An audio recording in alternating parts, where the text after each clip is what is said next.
On one of our top 4 stories at 4 o'clock today, the letter Governor Tom Wolf sent to lawmakers calling for a mask mandate across Pennsylvania schools. And Pittsburgh's Action News 4 reporter Bob Mayo joins us live now with the story. And Bob, the governor wants lawmakers to immediately start working on this bill, right?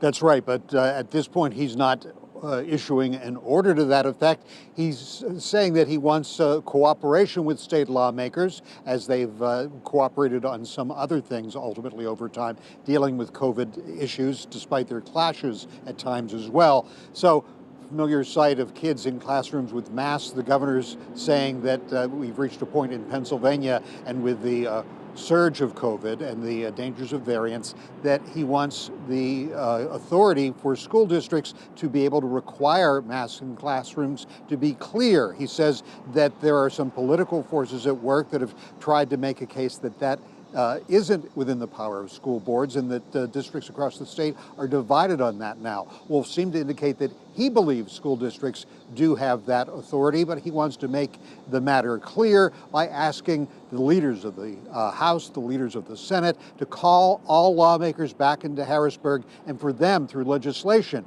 to direct mandatory masking in Pennsylvania schools. Now, we spoke just a short time ago with the solicitor for the Butler area school district. We have his reaction to the governor's steps here. I think it's quite significant that the governor is asking the legislature for that authority. If he's going to order a mask mandate, he needs that authority. So it's up to the legislature whether they give him that authority or not. I will tell you that they have not given the schools that authority, in my opinion, and that's the opinion I've given to our school districts here. So the fact that the governor is currently calling for a joint session of the legislature to deal with the mandating of masks, legally, that's correct. He needs that authority, and he doesn't have it.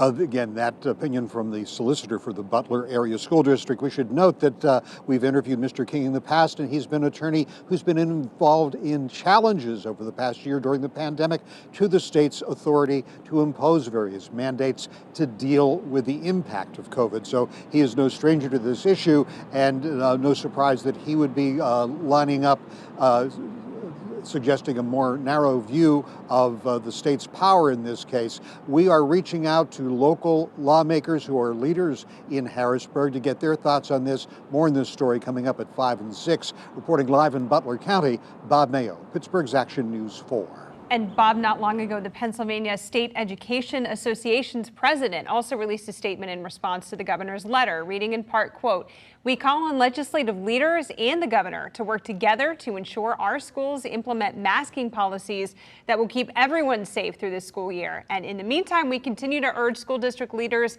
to follow CDC guidance and adopt universal masking policies as students return to school."